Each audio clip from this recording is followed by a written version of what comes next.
राधे राधे भक्तों, आज हम आपके लिए लेकर आए हैं संतान सप्तमी व्रत कथा। हर माता पिता की सबसे बड़ी इच्छा होती है संतान सुख, लेकिन कई बार भाग्य साथ नहीं देता। ऐसे समय में धर्म शास्त्रों में बताए गए व्रत और नियम संतान की प्राप्ति का मार्ग खोलते हैं।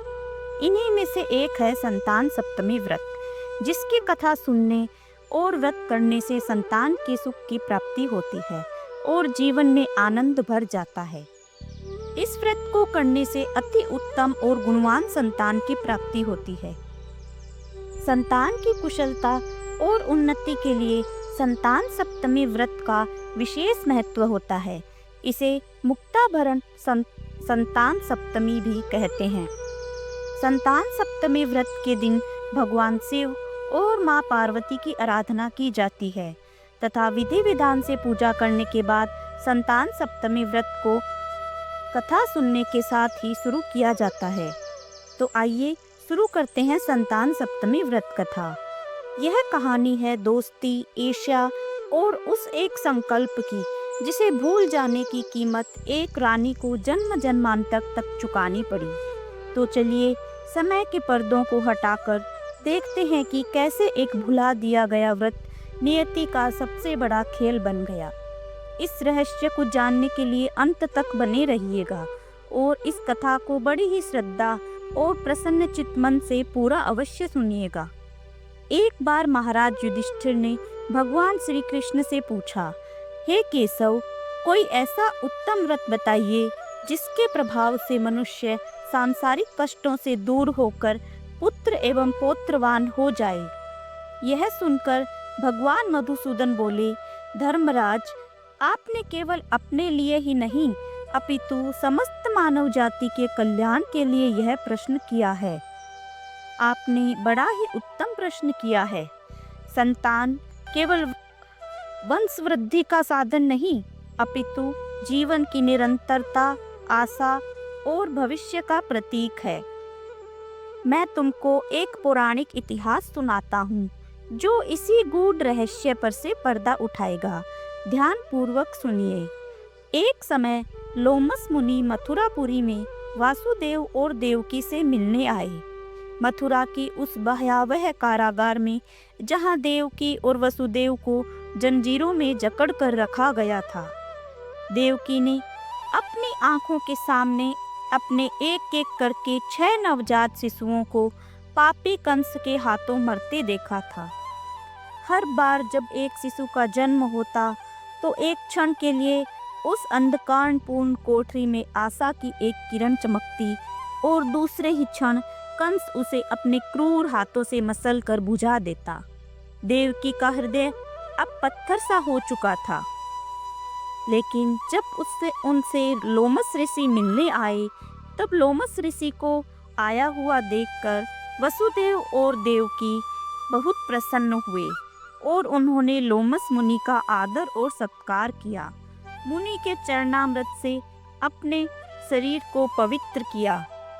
लोमस मुनि उनके आदर सत्कार से बहुत प्रसन्न हुए और उन्होंने कहा कि देवकी, दुष्ट दुराचारी कंस ने तुम्हारे पुत्र मार डाले, जिस कारण तुम्हारा मन बहुत दुखी है।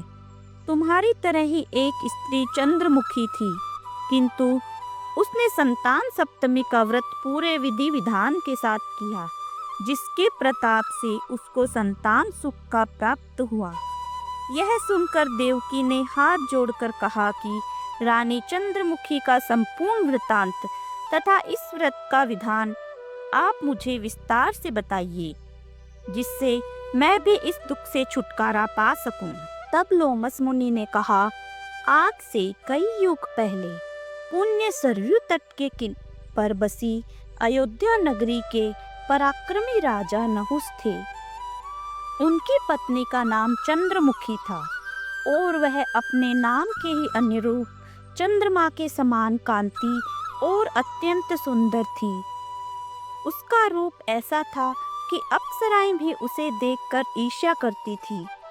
उसी नगर में विष्णुगुप्त नाम का एक विद्वान ब्राह्मण रहता था। उसकी स्त्री का नाम भद्रमुखी सुंदरी था। भद्रमुखी केवल रूप में ही नहीं बल्कि अपने गुणों में भी साक्षात देवी का स्वरूप थी। रानी और ब्राह्मणी में अत्यंत प्रेम था। उनकी मित्रता की मिसालें पूरे नगर में दी जाती थी। वे हर सुख दुख में एक दूसरे की परछाई बनकर रहती। एक दिन वे दोनों सरयू नदी के स्नान करने के लिए गई।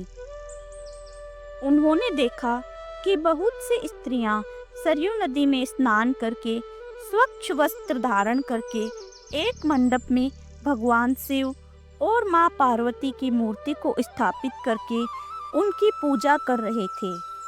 रानी और ब्राह्मणी ने उन स्त्रियों से पूछा, बहनों, किसका पूजन कर रही हो? तब उनमें से एक स्त्री ने कहा कि हम संतान सप्तमी का व्रत और हम भगवान शिव और माता पार्वती का पूजन पूरे विधि विधान से कर रही हैं। यह व्रत संतान की रक्षा और संतान की प्राप्ति के लिए किया जाने वाला सबसे शक्तिशाली अनुष्ठान है। यह सब उसी पुनीत व्रत का विधान है। उन स्त्रियों के मुख से व्रत की महिमा सुनकर रानी और ब्राह्मणी दोनों के हृदय में एक तीव्र इच्छा जागृत हुई। तब रानी और ब्राह्मणी ने संतान सप्तमी व्रत को करने का संकल्प किया और घर वापस लौट आई। ब्राह्मणी भद्रमुखी संतान सप्तमी व्रत को नियम पूर्वक करती रही, परंतु रानी चंद्रमुखी राजमत के कारण कभी इस व्रत को करती तो कभी भूल जाती। कुछ समय बाद उन दोनों की मृत्यु हो गई। अगले जन्म में रानी ने बंदरिया और ब्राह्मणी ने मुर्गी योनि प्राप्त की, परंतु ब्राह्मणी मुर्गी योनि में भी कुछ नहीं भूली। मन ही मन वह भगवान मां पार्वती का स्मरण करती रहती। दूसरी ओर रानी बंदरिया की योनि में सब कुछ भूल गई।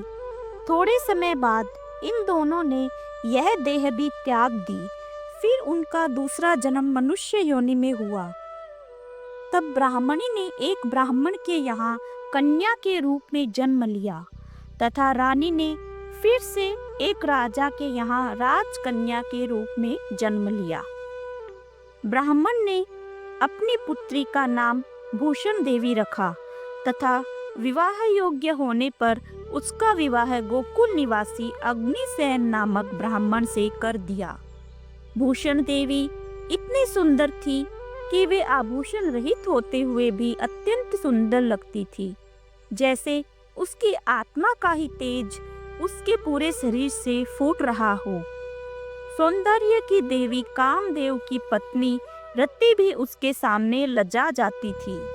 अपने पूर्व जन्मों के पुण्यों के फल स्वरूप भूषण देवी के अत्यंत सुंदर, सर्वगुण संपन्न, चंद्रमा के समान कांतिमान, धर्मवीर, कर्मनिष्ठ और सुशील स्वभाव वाले 8 पुत्र उत्पन्न हुए।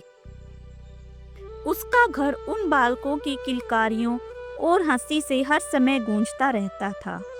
यह सब शिवजी के व्रत का पुनीत फल था जो उसे इस जन्म में प्राप्त हुआ था। दूसरी ओर शिव से विमुख रानी चंद्रमुखी ने भी एक राजकुल में जन्म लिया, किंतु उसके भाग्य में सुख नहीं लिखा था। उसके गर्भ से कोई भी पुत्र नहीं हुआ, इसलिए वे निसंतान होकर दिन रात दुखी रहने लगी। उसका विशाल महल उसे खाने को दौड़ता था और हर कोने की खामोशी उसे उसकी अपूर्णता का एहसास कराती थी। एक रहस्यमयी विधान के तहत रानी और ब्राह्मणी में जो गहरा प्रेम पहले जन्म में था, वे इस जन्म में भी बना हुआ था। वे अब भी सखियां थीं, किंतु उनके भाग्य में जमीन आसमान का अंतर था। रानी जब वृद्धा अवस्था को प्राप्त होने लगी, तब जाकर कहीं उसके एक गूंगा, बहरा तथा बुद्धिहीन अल्पायु वाला पुत्र पैदा हुआ।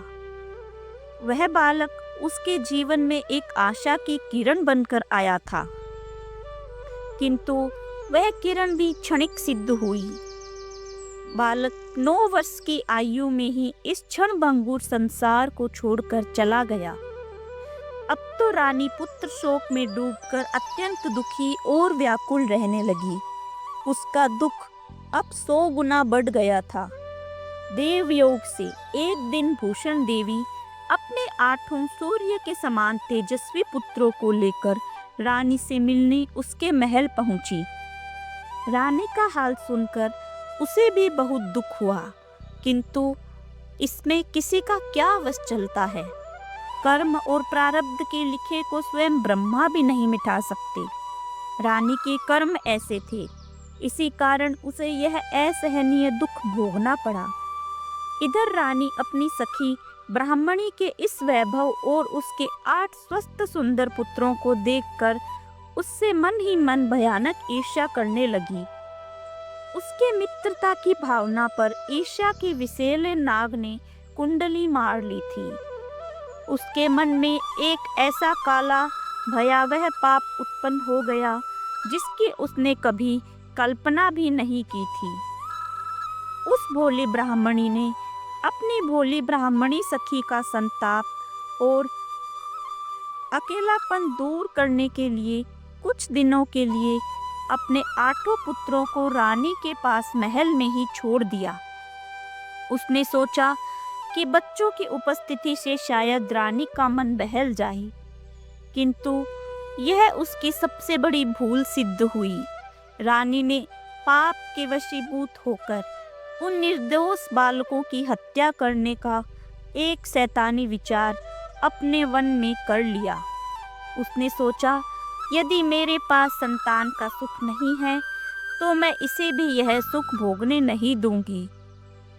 उस रात रानी ने स्वयं अपने हाथों से स्वादिष्ट लड्डू बनाए और उनमें तीर व जहर मिलाकर उन सोए हुए बालकों के सिरहाने रख दिए, ताकि सुबह उठते ही वे उन्हें खा ले। परंतु जिस पर स्वयं महादेव की कृपा हो, उसका काल भी क्या बिगाड़ सकता है। भगवान शंकर की कृपा से जब सुबह बच्चों ने वे लड्डू खाए तो जहर अमृत में परिवर्तित हो गया। एक भी बालक की मृत्यु नहीं हुई, उल्टे उनके चेहरे पर एक नया तेज आ गया। यह देखकर तो रानी अत्यंत ही आश्चर्यचकित और भयभीत हो गई। रानी ने उन बालकों को मारने के अनेक प्रयास किए, लेकिन वो सभी विफल हुए। रानी उनका बाल भी बांका न कर सकी। यह सब भगवान शिव और माता पार्वती की ही कृपा थी, लेकिन रानी इसे समझ नहीं पा रही थी कि ऐसा चमत्कार कैसे हो सकता है। इस रहस्य का पता लगाने के लिए उसने मन में ठान ही ली थी। जब भूषण देवी अपने पुत्रों को लेने आई तो रानी उसे एकांत में ले गई। उसके आंखों में अब पश्चाताप नहीं, बल्कि एक हारी हुई ईर्ष्या की ज्वाला थी। भगवान की पूजा से निवृत्त होकर जब भूषण देवी आई तो रानी ने उससे कांपते हुए स्वर में कहा, मैंने तेरे पुत्रों को मारने के विचार से इनको जहर मिलाकर लड्डू दे दिए थे और भी अनेक प्रयास किए, किंतु इनमें से एक भी नहीं मरा। यह कैसे संभव है? सच सच बता, तूने कौन सा दान पुण्य व्रत किया है जिसके कारण तेरे यह पुत्र मृत्यु के मुख से भी वापस आ गए? तू नित्य नए सुख भोग रही है और तेरा भाग्य बड़ा ही सरल और प्रबल है। तेरा बड़ा सौभाग्य है। इसका भेद तू मुझे निष्कपट होकर समझा। मैं जीवन भर तेरी ऋणी रहूंगी। रानी के ऐसे दीन और पाप पूर्ण वचन सुनकर भूषण देवी का हृदय कांप गया। उसे अपनी सखी की मानसिक दशा पर दया भी आई और क्रोध भी। एक क्षण चुप रहने के बाद उसने एक गहरी सांस ली और उस रहस्य पर से पर्दा उठाने का निश्चय किया जो 3 जन्मों से उन दोनों के साथ यात्रा कर रहा था। भूषण देवी ब्राह्मणी से कहने लगी, सुनो, आज मैं तुम्हें कोई कहानी नहीं बल्कि हमारी ही सच्चाई बताने जा रही हूँ। मैं तुमको हमारे 3 जन्म का पूरा हाल कहती हूँ, सो ध्यान पूर्वक सुनो। पहले जन्म में तुम अयोध्या के राजा नहुस की पत्नी थी और तुम्हारा नाम चंद्रमुखी था, और मैं तुम्हारी ही सखी ब्राह्मणी भद्रमुखी थी। तुम्हें याद है, हमने सरयू नद के तट पर कुछ स्त्रियों को पूजा अर्चन करते देखकर इस उत्तम व्रत को करने की प्रतिज्ञा की थी, किंतु तुम राजमद में सब भूल गई और झूठ बोलने का दोष तुमको लगा, जिसे तुम आज भी इस संतानहीनता के रूप में भोग रही हो। मैंने इस व्रत को आचार विचार सहित नियम पूर्वक सदैव किया और आज भी करती हूँ। रानी अविश्वास से अपनी सखी का चेहरा देखती रही, किंतु आंखों के सामने जैसे धुंध छंट रही थी। भूषण देवी ने आगे कहा, उस पाप के फल के स्वरूप दूसरे जन्म में तुमने एक बंदरिया का जन्म लिया तथा मुझे एक मुर्गी की योनि मिली, किंतु भगवान शंकर की कृपा से इस व्रत के प्रभाव से मैं उस योनि में भी अपनी भक्ति को नहीं भूली और निरंतर उस व्रत का मानसिक रूप से ही सही पर नियम अनुसार पालन करती रही। तुम अपनी बंदरिया की योनि में सब कुछ भूल गई, अपनी प्रतिज्ञा, अपनी भक्ति, सब कुछ। मैं तो समझती हूँ तुम्हारे ऊपर यह जो भारी संकट है, तुम्हारी यह जो सुनी गोद है, उसका एकमात्र यही कारण है और दूसरा कोई कारण नहीं हो सकता। तुम्हारी ईर्ष्या, तुम्हारा दुख सब उसी एक भूल की जड़ से उपजे हैं। इसलिए मैं तो कहती हूँ कि अब भी समय है, पश्चाताप करो। अभी संतान सप्तमी के व्रत को विधि विधान सहित अभी से शुरू कर दो, जिससे आपका यह जन्मों का कष्ट दूर हो जाएगा। लोमस ऋषि ने कहा कि हे देवकी, अपनी सखी ब्राह्मणी के मुख से अपने पूर्व जन्मों की यह आश्चर्यजनक और भयावह कथा तथा अपने ही संकल्प को भूल जाने की बात सुनकर रानी को अपनी सारी पुरानी बातें किसी चलचित्र की भांति याद आ गई। उसे सरयू का वह तट, वह प्रतिज्ञा, वह अहंकार सब कुछ स्पष्ट दिखने लगा। वह अपने किए पर घोर पश्चाताप करने लगी तथा अपनी सखी ब्राह्मणी के चरणों में पड़कर क्षमा याचना करने लगी और भगवान शंकर पार्वती जी की अपार महिमा के गीत गाने लगी। उसकी आंखों से बहते आंसू केवल दुख के ही नहीं बल्कि प्रायश्चित की अग्नि के थे, जो उसके पापों को जला रहे थे। उसी दिन से रानी ने सच्चे हृदय से नियमानुसार संतान सप्तमी का व्रत किया, जिसके प्रभाव से रानी को एक दिव्य गुणवान संतान का सुख मिला तथा संपूर्ण सुख भोग कर रानी अंत में शिवलोक को चली गई। भगवान शंकर के व्रत का ऐसा प्रभाव है कि पथ भ्रष्ट मनुष्य भी अपने पथ पर अग्रसर हो जाता है और अनंत ऐश्वर्य को भोग कर मोक्ष को पा लेता है। यह कथा समाप्त करके लोमस ऋषि ने देवकी की ओर देखा, जिनकी आंखों में अब निराशा नहीं बल्कि एक नई आशा की चमक थी। लोमस ऋषि ने फिर कहा कि देवकी, इसलिए मैं तुमसे भी कहता हूँ कि तुम इस व्रत को करने का संकल्प अपने मन में करो, तो तुमको भी कंस के भय से मुक्ति मिलेगी और संतान सुख अवश्य मिलेगा। इतनी अद्भुत और रहस्यमय कथा को सुनकर देवकी का मन श्रद्धा से भर गया। उसने हाथ जोड़कर लोमस ऋषि से पूछा, हे ऋषिराज, मैं इस पुनीत व्रत को अवश्य करूंगी, किंतु आप इस कल्याणकारी एवं संतान सुख देने वाले उपवास का संपूर्ण विधान, नियम और विधि आदि विस्तार से समझाइए। मुझसे रानी चंद्रमुखी जैसी कोई भूल ना हो, ऐसा कोई उपाय कीजिए। यह सुनकर ऋषि बोले कि हे देवकी, यह पुनीत उपवास भादो महीने के शुक्ल पक्ष की सप्तमी के दिन किया जाता है। इस दिन ब्रह्म मुहूर्त में उठकर किसी नदी अथवा कुएं के पवित्र जल में स्नान करके निर्मल वस्त्र पहने श्री शंकर भगवान तथा जगदम्बा पार्वती जी की मूर्ति की स्थापना करें और उन प्रतिमाओं के सम्मुख सोने चांदी के तारों का अथवा रेशम का एक पवित्र सूत्र जिसे गंडा कहते हैं उसे बनाएं। उस गंडे में 7 गांठ होनी चाहिए जो व्रत के 7 संकल्पों का प्रतीक है। उस गंडे को धूप दीप अष्टगंध की पूजा करके अपने दाहिने हाथ में बांधें और भगवान शंकर से अपनी कामना सफल होने की प्रार्थना करें।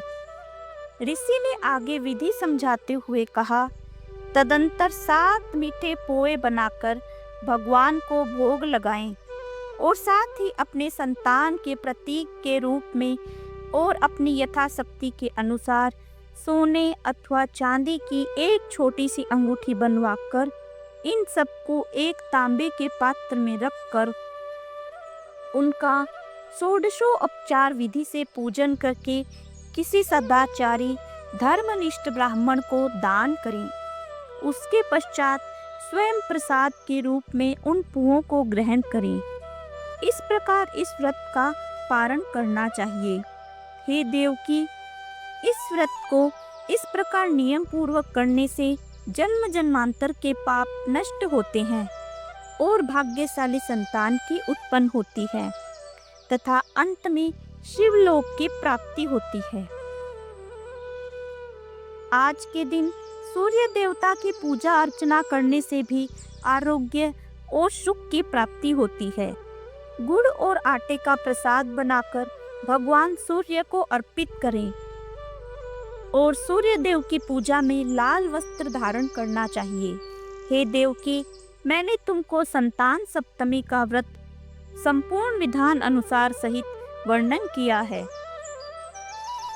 उसको अब तुम नियम पूर्वक करो जिससे तुमको उत्तम संतान पैदा होगी। इतनी कथा करके भगवान आनंद कंद श्री कृष्ण ने अपनी कथा को विराम दिया और धर्मराज युधिष्ठिर की ओर देखा जो इस अद्भुत वृतांत में पूरी तरह खो चुके थे। श्री कृष्ण ने कहा कि हे भ्राता, श्री लोमस ऋषि इस प्रकार हमारी माता को शिक्षा और आश्वासन देकर चले गए। ऋषि के कथन के अनुसार ही हमारी माता देवकी ने उस घोर अंधकारपूर्ण कारागार में भी असीम श्रद्धा के साथ इस व्रत को नियमानुसार किया, जिसके पुण्य प्रभाव से मैं स्वयं उनके 8वें पुत्र के रूप में उत्पन्न हुआ और कंस के अत्याचारों से मुक्ति का मार्ग प्रशस्त हुआ। यह व्रत विशेष रूप से स्त्रियों के लिए अत्यंत कल्याणकारी है, परंतु पुरुषों के लिए भी यह समान रूप से कल्याणदायक है। संतान सुख देने वाली, पाप को नाश करने वाली यह उत्तम व्रत है, जिसे स्वयं भी करें और दूसरों से भी करवाएं। नियम पूर्वक जो कोई भी इस व्रत को करता है और भगवान शंकर एवं पार्वती की सच्चे मन से आराधना करता है, वह निश्चय ही अमर पद पाकर अंत में शिवलोक को जाता है। बोलिए श्री शंकर भगवान पार्वती माता की जय, राधा कृष्ण भगवान की जय, देवकी वसुदेव की जय। तो दोस्तों, यह थी संतान सप्तमी की अद्भुत व्रत कथा। आशा करते हैं कथा सुनने वाले सभी भक्तों के सभी कष्ट दूर हों।